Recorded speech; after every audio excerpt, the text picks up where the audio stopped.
Si tu veux facilement étalonner tes vidéos, alors j'ai peut-être une solution pour toi. C'est parti! Aujourd'hui, je vais te parler d'un plugin vidéo. Un plugin qui s'appelle Denser et qui est valable pour DaVinci Resolve, Adobe Premiere Pro et Final Cut Pro. C'est un plugin qui va te permettre de récupérer un look cinéma. Celui-ci est basé sur les différentes simulations de films argentiques, que ce soit dans le domaine de la photo ou du cinéma. Et comme tu as déjà vu le résultat qu'il était possible d'obtenir en introduction de cette vidéo, je vais t'emmener à l'intérieur de DaVinci Resolve pour te montrer le fonctionnement de Denser et qui sera similaire que ce soit sur Adobe Premiere Pro et Final Cut Pro. On est à présent ici dans la page d'étalonnage de DaVinci Resolve. J'ai appliqué le plugin Denser à l'un de mes nœuds et on a ici tous les réglages possibles qui sont présents, même type de réglage que je suppose aussi de présent depuis Final Cut Pro ou Adobe Premiere Pro. Ici, on a un plan qui a été filmé avec le Canon R5C et qui est donc filmé en Canon Log 3. Donc c'est important déjà de définir la source de ma caméra. Je vais donc venir ici sélectionner, choisir la caméra. Et j'ai ici toute une liste de fabricants qui sont présents, que ce soit Apple, Arri, Blackmagic, Canon, Fujifilm, Kinefinity, Red, Sony, Sigma, tout est directement présent. C'est une liste aussi qui vient à se mettre à jour au fur et à mesure du temps. Pourquoi est-ce que je dis se mettre à jour au fur et à mesure du temps? Parce que si je sélectionne par exemple Fujifilm, tu peux voir qu'il y a uniquement la caméra X-T3 de présent et rien d'autre. Par contre, si je sélectionne ici Canon, on a déjà une belle petite liste avec la C200, C70, M50, R5, R6. Je t'ai dit que c'était un plan qui était filmé au R5C, mais on va sélectionner le R5 et ça fera très bien l'affaire. Tu vas le voir ici, je sélectionne le format avec le Log 3.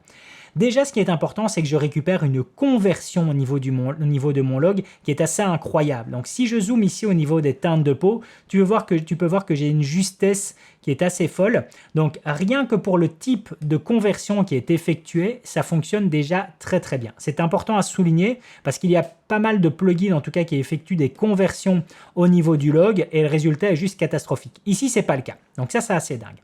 Ensuite, on a des réglages par rapport justement à cette source, que ce soit au niveau de l'exposition, comme tu peux le voir juste ici, je peux réajuster mon exposition si j'en ai envie. On a ici la température, si je veux quelque chose de plus froid ou de plus chaud. De nouveau, le mouvement de la température, si je monte ici dans une température un peu plus chaude, tu peux voir que celui-ci garde vraiment une justesse incroyable. On a ici la teinte, donc au niveau du vert ainsi que du bleu, donc qui sont de nouveau présentes. Le defringe. Alors le defringe, c'est pour les aberrations chromatiques. Donc s'il y a des aberrations chromatiques dans ton image, eh bien tu peux les supprimer de la même façon que tu vas le faire dans un logiciel de photo. Ensuite, on va retrouver Film, qui est vraiment le cœur de cible de Denser, avec les différentes applications, les différentes simulations de pellicules film, qu'il s'agisse de l'univers de la photo ou du cinéma. Alors, je vais venir activer celui-ci. Donc, tu peux voir le résultat qu'on obtient directement à l'image. Bien entendu, il y en a bien d'autres, aussi avec certains effets qui vont être, par exemple, en noir et blanc, comme celui-ci, donc qui sont liés à de l'argentique dans le domaine de la photo ou même de la vidéo. Donc, moi, j'aime bien ici, par exemple, le CineStyle 800T pour le plan qu'on a juste là. Donc tu peux le voir ici si je le désactive ou je le réactive, le changement de colorimétrie qu'on récupère. Le Expand va te permettre en fait de définir d'une certaine façon ton contraste, où tu vas venir définir, donc évidemment il faut que je l'active, ton point noir et ton point blanc. Donc en fait il agit de la même façon que le contraste, mais il réagit différemment. Donc ça, c'est quelque chose qui te permet de réajuster ton contraste, mais d'une façon différente. Ensuite, on a le print. Le print est en rapport avec l'impression sur laquelle étaient effectuées nos images, qu'il s'agisse du domaine du cinéma ou du domaine de la photo. Donc on a par exemple ici le Kodak 2383, évidemment, de nouveau, je dois l'activer, qui va nous appliquer différents effets. Tu peux voir le type de résultat qu'on obtient sur chacune d'elles. Donc à chaque fois, avec un rendu assez intéressant. Donc si je te fais un avant-après, tu peux voir un peu ce qu'on obtient. Donc de nouveau, quelque chose d'assez joli. Et comme tu peux le voir, tout est préservé au niveau des informations. Tout est réellement préservé. On n'a rien qui vient à clipper. Plein d'autres réglages sont présents au niveau de ce print, même au niveau de la saturation, si par exemple tu veux récupérer juste du noir et blanc. Donc voilà, on a quelque chose d'assez complet. Ensuite, on a le Color Head. Alors le Color Head, tu dois le voir comme le domaine de l'impression CMY.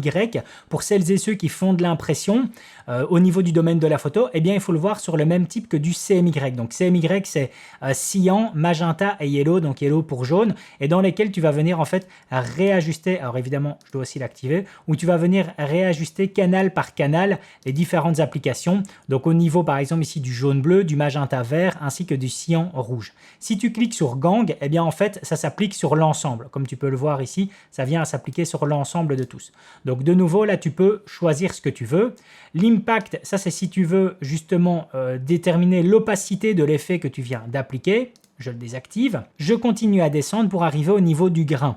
Et c'est pour moi l'un des effets les plus performants ici sur Dancer, c'est l'application du grain. Alors je vais venir zoomer dans mon image pour qu'on puisse voir celui-ci et je vais venir l'activer. Alors on a deux possibilités au niveau du grain, on a du négatif ou on a du positif. Comme tu peux le voir, le négatif est assez intense, donc moi je préfère toujours sélectionner le positif. On a vraiment un grain qui est assez plaisant à l'œil et qui rend vraiment en fait un rendu hyper organique. Donc moi c'est quelque chose qui me plaît et sur lequel de nouveau tu as énormément de réglages. Tu vois ici donc ça c'est au niveau de sa densité dans les hautes lumières, dans les moyennes lumières, dans les basses lumières. On a ici par exemple le niveau de saturation que va amener ton grain. Donc on a énormément de réglages qui sont présents sur celui-ci. Je continue avec l'outil halation. Alors l'outil halation il va venir en fait simuler un effet qui est présent lorsqu'on fait du développement photo. Donc c'est un effet qui va en fait nous donner une lueur orangée et un peu rougeâtre sur certaines zones de contraste.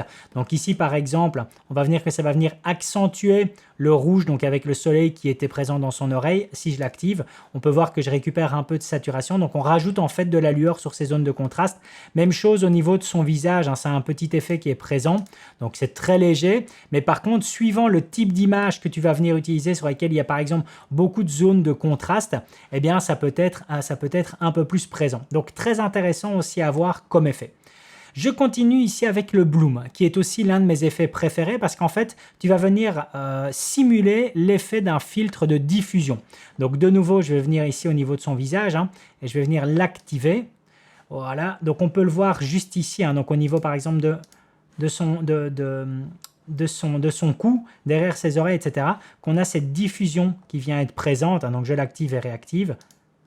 Voilà, donc ce qui va nous donner de nouveau un effet beaucoup plus filmique. Donc tu vois, on y va vraiment étape par étape et on récupère quelque chose d'assez impressionnant au niveau du résultat. Je continue, on a ici la vignette. La vignette, je vais venir l'activer. Alors pour que tu puisses mieux comprendre celle-ci, je vais venir diminuer complètement le cercle, comme ça tu peux voir que la vignette ici est bel et bien définie. Je peux modifier son aspect, voilà, comme tu peux le voir ici, je peux venir le modifier, donc maintenant je vais venir l'augmenter, voilà, je vais venir la diminuer, parfait, et maintenant j'adoucis le tout. Et alors je peux augmenter ou diminuer cette vignette. Voilà, parfait, ma vignette est définie. Ensuite, on a le film breath. Alors, le film breath, en fait, c'est la respiration du film. C'est un peu l'effet Christopher Nolan, moi j'appelle ça. Alors, pourquoi est-ce que j'appelle ça l'effet Christopher Nolan? Eh bien, il faut savoir que celui-ci revendique de toujours tourner en pellicule parce qu'il aime le fait d'avoir justement la vibration de la pellicule. En fait, il faut savoir que lorsque la pellicule défile à l'intérieur de la caméra, eh bien, elle n'est pas constamment droite, ce qui fait que celle-ci vibre un peu et donc on a des variantes d'exposition qui sont présentes. C'est ce qui s'appelle la respiration du film. Alors, de nouveau, ceci est présent. Si je viens à le jouer, alors tu peux voir que c'est un peu énergivore parce que ici je suis à une lecture en temps réel qui est de 17 images secondes alors que c'est filmé en 24 images secondes. Mais donc c'est quelque chose qui va amener un peu de vibration dans mon image. C'est quelque chose qui ne se voit qu'à la lecture. Ok, je désactive. Le Gatewave, très clairement, j'ai pas compris son fonctionnement. Ça, c'est un des seuls outils sur lesquels j'ai pas compris son fonctionnement. Voilà, donc ça, je ne sais pas te l'expliquer plus que ça. Ensuite, on a le fausse couleur qui lui est génial parce qu'il te permet de vérifier en fait l'exposition de ton image et donc contrôler s'il n'y a rien en fait qui est sous ou surexposé. Tu vois, tu as ta petite charte qui est présente juste ici et donc tu sais contrôler si tout est correct. Donc ça, c'est un outil qui est vraiment génial, qui est aussi présent de base dans DaVinci Resolve, mais ça te permet ici de ne pas devoir rajouter un nœud et de vérifier enfin que tout est correct, que tout te semble bon. D'accord? Ici, tu peux générer directement une lutte pour justement réutiliser ce look-là par après. Alors c'est vrai que c'est assez fou, hein, si je désactive avant-après, c'est dingue de voir le résultat qui est appliqué. Si je devais peut-être rajouter quelque chose, ça serait peut-être un poil de saturation en plus, en venant ici, voilà, mettre ma saturation à 55. Mais pour le reste, j'ai récupéré ici un effet vraiment de look de cinéma, donc c'est assez incroyable. C'est vrai que ces derniers temps, je m'amuse en tout cas à réessayer ce plugin sur pas mal de plans que j'ai déjà filmés, car je suis assez fan du résultat. Maintenant que tu as vu son fonctionnement, que peut-on en retenir? Eh bien la première chose, c'est que c'est super bien fait. C'est assez impressionnant de voir le résultat qu'il est possible d'obtenir avec celui-ci, tout en sachant que cela est valable pour DaVinci Resolve, Adobe Premiere Pro ainsi que Final Cut Pro. C'est assez incroyable de voir la logique de fonctionnement qui est appliquée avec ce plugin. Attention quand même que certains de ces effets peuvent être assez énergivores et risquent de ralentir ta machine au moment de la lecture ou même au moment de l'exportation. Autre élément à prendre en compte, eh bien ce sera tout simplement son tarif. Alors avant de t'expliquer celui-ci, laisse-moi te préciser que tu auras droit à 10% de réduction via le lien et le code présent en description. Son tarif, eh bien en fait il est de 400 $, pour cette version Pro en tout cas, ce qui est cher sans être cher. Pourquoi est-ce que je dis cela? Eh bien tout simplement parce que psychologiquement, on est face ici à un tarif qui va dépasser le prix de la licence de DaVinci Resolve ou même du prix de la licence de Final Cut Pro. Ce qui fait que c'est assez perturbant d'avoir un tarif supérieur à la licence de notre logiciel vidéo.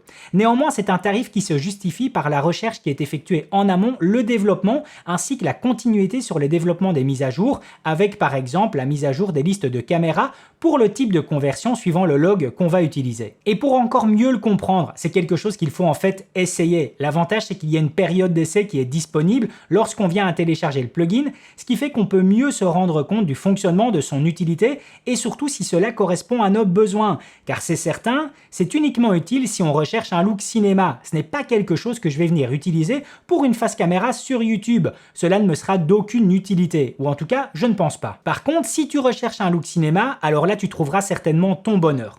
N'hésite pas à me dire en commentaire si cela peut correspondre à tes différents besoins. Et puis, si cela correspond à tes besoins, eh bien, je t'invite à regarder une de mes autres vidéos de présente sur la chaîne, car il y aura certainement un autre sujet qui correspondra à l'un de tes besoins. Je te dis à tout de suite sur une de mes prochaines vidéos.